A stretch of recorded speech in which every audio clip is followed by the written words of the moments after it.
नमस्कार, India news Haryana पर आप देख रहे हैं मेट्रो न्यूज गुरुग्राम और मैं हूं आपके साथ आयुष चित्रांश। मनोहर सरकार के लाए गए 75% आरक्षण बिल से स्थानीय युवाओं को अब रोजगार मिलेगा। इस आरक्षण बिल से पहले स्थानीय युवाओं को कंपनियों में रोजगार नहीं दिया जाता था। अब मनोहर सरकार के इस फैसले से युवाओं में खुशी की लहर है। हरियाणा सरकार ने युवाओं के साथ साथ उद्योगों के बारे में भी सही सोचा है। हरियाणा सरकार को मानेसर औद्योगिक क्षेत्र में नए उद्योग भी स्थापित करने चाहिए।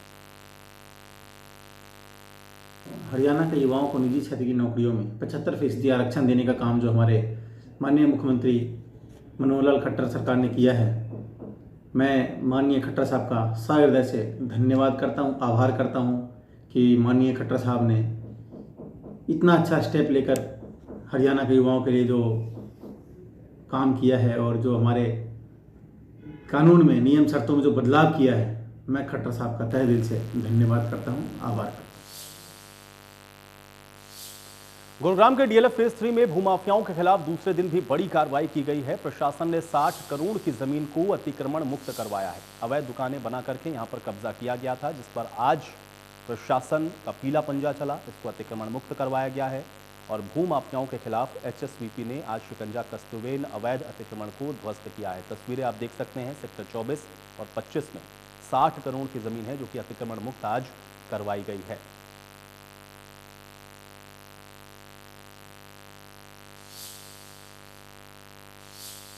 उधर गुरुग्राम के बिजली विभाग ने उद्यमी कार्यक्रम की शुरुआत की है, जिसमें बिजली विभाग ने बिजली से जुड़े हुए उद्योगों की समस्याओं को सुना है। गुरुग्राम के सेक्टर 43 के पावर ग्रिड में सेमिनार का आयोजन किया गया, जिसमें 12 जिलों में इस कार्यक्रम की अब शुरुआत होगी। 100 कनेक्शन कार्यक्रम में किए गए रिलीज, काफी समय से पड़े पेंडिंग कनेक्शन रिलीज किए गए हैं। रिलेशनशिप मैनेजर की भी शुरुआत आज की गई है।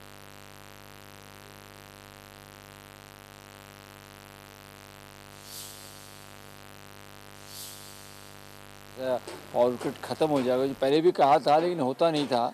अगर यदि ऐसा होता और जनरेटरी दरकार नहीं है तो it is nothing like that. ये बहुत बढ़िया डिसीजन होगा। दूसरा एक सजेशन आज जो गया वो बहुत बढ़िया गया कि इंडस्ट्रियल सेल बनाया जाए, क्योंकि इतनी समस्याओं के बीच में इंडस्ट्री की समस्या पीछे रह जाती है, वो उसको कवर नहीं कर पाते ओवरऑल। तो आज इस बात को प्रिंसिपली उन्होंने एग्री किया। देखिए, पहले तो आज जो एमडी जो डीएचबीवीएन ने आज अपने हमारे जो बिजली बोर्ड के एमडी है मीना जी, उनकी अध्यक्षता में आज जो उद्यमियों के द्वार डीएचबीवीएन ये जो कार्यक्रम रखा, पहले तो मैं इनकी उनको बधाई दूंगा। इन्होंने जो प्रयास शुरुआत किया बहुत अच्छी शुरुआत है।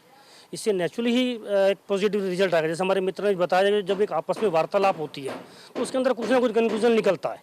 उनको भी एक्चुअल के अंदर जब बड़े अधिकारी आते हैं तो उनको पता लगता है ग्राउंड लेवल्स की क्या समस्याएं हैं। या जितने भी उद्योग एसोसिएशन के लोग यहाँ पर उपस्थित हुए, सबने इस बात का बड़ा अप्रिशिएशन किया और अपनी समस्याएं, जो छोटी छोटी समस्याएं भी इनके सामने बताई। अगर तूने कोई लापरवाही की तो बाई नेम कोई शिकायत ना कर दे। जहाँ बड़े अधिकारी हों तो छोटे अधिकारियों के मन में एक भय रहता है। दूसरा, दोस्ताना माहौल बनता है कि वही जो पहले उनका व्यवहार था उसमें बदलाव आता है। जो बार बार अगर ऐसी मीटिंग होती रहे, पहले मंत्री जी के नेतृत्व में एक मीटिंग हुई थी रेस्ट हाउस में, अब ये दूसरी मीटिंग है बड़े अधिकारियों के नेतृत्व में। तो ऐसी मीटिंगें अगर 3 महीने में, 6 महीने में या हर महीना कोई और अधिकारी मीटिंग ले तो उसका डेफिनेटली फ़ायदा होगा। और वो सिंगल पॉइंट कांटेक्ट होगा।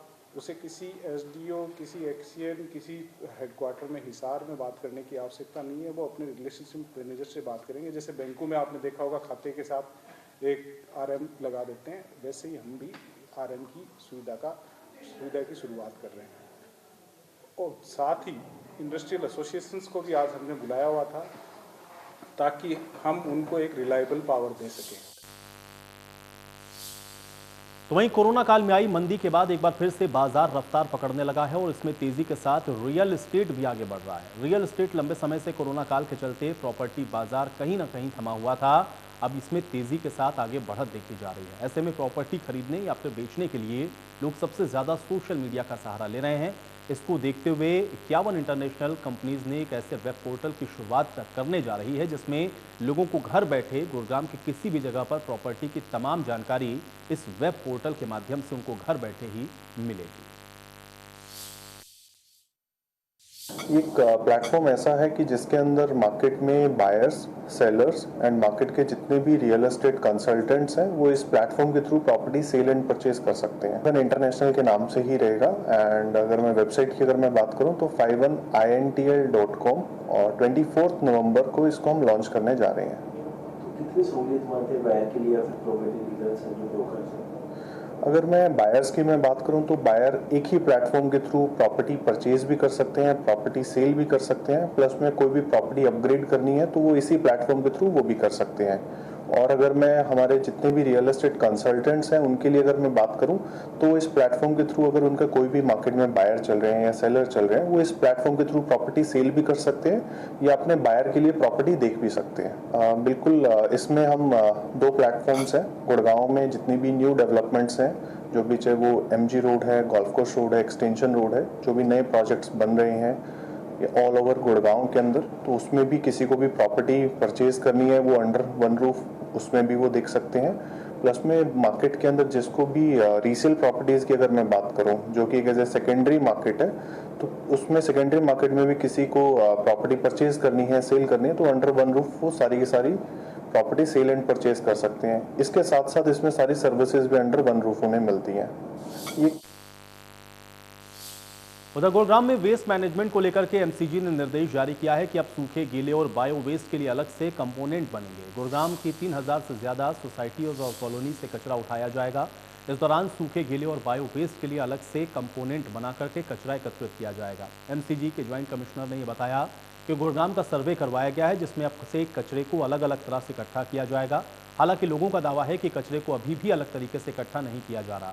ठेकेदार MCG के निर्देशों का पालन नहीं करते हैं। सूखे और गीले कचरे को एक साथ इकट्ठा किया गया है। सेग्रीगेट हमने किया था, पर रिक्शा में कंपार्टमेंट्स नहीं थे सेग्रीगेटेड और उसने हमारे सामने एक ही साथ वेट और ड्राई दोनों को मिक्स किया था। तो MCG vehicles are not equipped to take segregated waste. हम पिछले 2-3 सालों से दे रहे हैं। They have collected the waste same like thing, but हमने जो है अपना सेग्रीगेट करके दिया हुआ है वेस्ट मटेरियल्स जो है ड्राई एंड वेट मटेरियल। लेकिन जो हमारा भैया आता है, कलेक्टर आता है, तो we have asked him because जो भी आपकी ड्राइव स्टार्ट हुई है, वी हैव आस्क्ड हिम कि आप कैसे इसको लेकर जाओगे। तो ही हैज़ कलेक्टेड उसको सेम कि हमारे पास एक ही गाड़ी है और हम सारा आपका जो कचरा है वो एक साथ ही लेकर जाएंगे। लगभग 3000 के करीब कॉलोनियाँ, कंडोमिनियम एंड अलग अलग तरह की सोसाइटीज़ हैं। हमने पहले प्लान किया था हम 1 तारीख से सेग्रीगेटेड वेस्ट लेंगे, लेकिन क्योंकि फेस्टिवल्स थे, हमारा दिवाली था, भैया दूज था और गोवर्धन पूजा थी, इसकी वजह से हमने इसको पोस्टपोन करके 10 तारीख से शुरू करने का प्लान किया है। हम इसी बीच में सभी को जागरूक भी कर रहे हैं मीडिया के माध्यम से भी, और हमारी ह्यूमन मैट्रिक्स की टीम भी। वहीं गुरुग्राम में प्रदूषण का स्तर कम होने का नाम नहीं ले रहा है। शहर में प्रदूषण का स्तर अभी भी खतरे के निशान के ऊपर है। गुरुग्राम का AQI लेवल 290 से 350 के बीच में बना हुआ है। इस वक्त हम मौजूद है गुरुग्राम में और आपको तस्वीरें दिखाना चाहेंगे। ये दिल्ली जयपुर हाईवे की तस्वीरें हैं, गुरुग्राम की तस्वीरें हैं। दीपावली को 1 सप्ताह बीत चुका है, उसके बावजूद अगर हम गुरुग्राम की बात करें, एयर क्वालिटी इंडेक्स अभी भी 280 से 350 के बीच बना हुआ, जो लगातार लोगों के लिए एक संकट है। लगातार अगर बात करें जिस तरीके से पोल्यूशन की स्थिति की बात की जाए तो कोई सुधार अभी तक खासा नज़र नहीं आया। हालांकि ये एयर क्वालिटी इंडेक्स कुछ कम जरूर हुआ है, लेकिन अभी भी चिंताजनक जरूर बना हुआ है। खासकर हालांकि इसको लेकर के शहर भर में गुरुग्राम की बात की जाए तो इसको लेकर के एयर क्वालिटी इंडेक्स को लेकर लोगों को संदेश भी दिए जा रहे हैं। यहाँ पर विज्ञापन के माध्यम से कहना कि जानकारी दी जा रही है कि लोग संभव हो, यदि ज़रूरी हो तो ही घर से बाहर निकलें, अन्यथा घर कोशिश करें कि घर में रहें। सुबह की वॉक जो लोग सुबह निकलते हैं घर से वॉक के लिए, वो ना जाएं। बच्चे घरों में रहें, बुजुर्ग घरों में रहें, ज़रूरी होने पर ही निकलें। तमाम संदेश दिए जा रहे हैं कि मास्क का उपयोग किया जाए। आपको तस्वीरें दिखाना चाहेंगे कि धुंधला शहर नज़र आता है। यहाँ की हवा की बात की जाए वो प्रदूषित लगातार बनी हुई है, जो एक कहीं ना कहीं संकट है लोगों के स्वास्थ्य के लिए भी। 280 से लेकर के 350 तक का एयर क्वालिटी इंडेक्स है।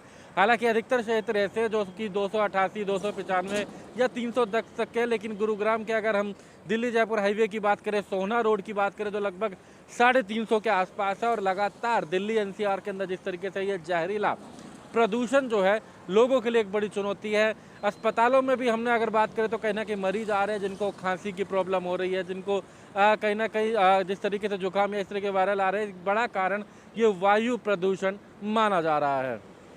गुरुग्राम से दीपक शर्मा, इंडिया न्यूज़। तो गुरुग्राम में बदमाश बेखौफ होकर घूम रहे हैं। सेक्टर 37 में बदमाशों ने एक व्यक्ति की पत्थरों से पीट कर हत्या कर दी है। व्यक्ति के चेहरे पर पत्थर से 12 से ज्यादा वार किए गए हैं।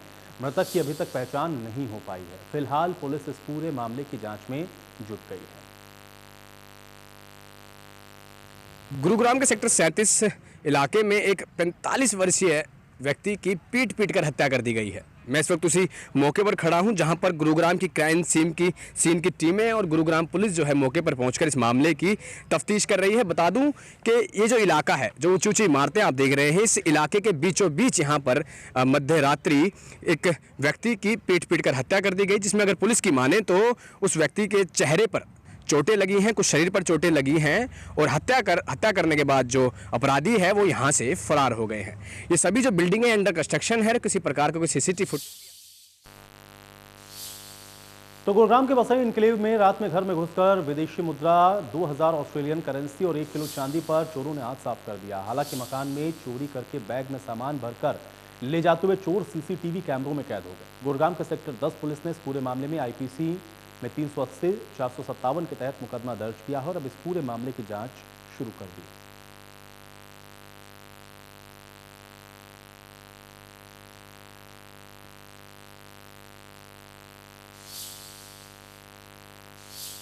उधर सोहना के गांव मंडावर के समीप एक सड़क दुर्घटना में एक विदेशी युवक की मौत के मामले में मृतक युवक की शिनाख्त नहीं हो पाई है। करीब 2 दिन पहले विदेशी युवक की गांव मंडावर के समीप सड़क दुर्घटना में मौत हुई। पुलिस ने इस मामले में अज्ञात वाहन चालक के खिलाफ मामला दर्ज करके 72 घंटे के बाद शव को पोस्टमार्टम करवाकर नगर परिषद को अंतिम संस्कार के लिए सौंप दिया है। बताया यह जा रहा है कि ये विदेशी युवक निग्रो है, लेकिन ये यहाँ पर कैसे पहुंचा इसकी जांच पुलिस अभी भी कर रही है।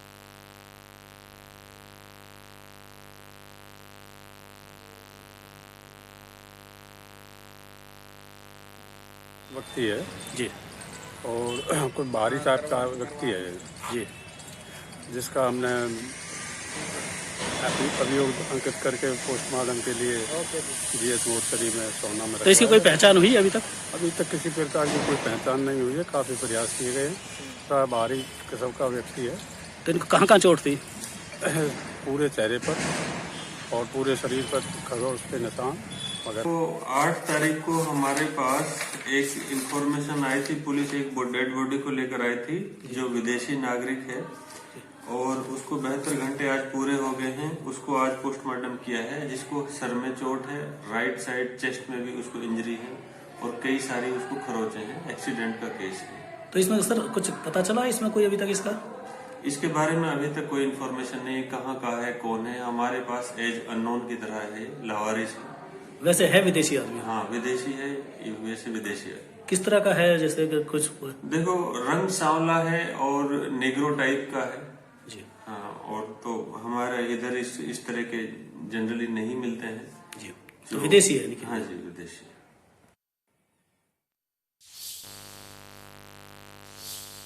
और चले इसी के साथ मेट्रो न्यूज गुरुग्राम में मेरे साथ फिलहाल इतना ही।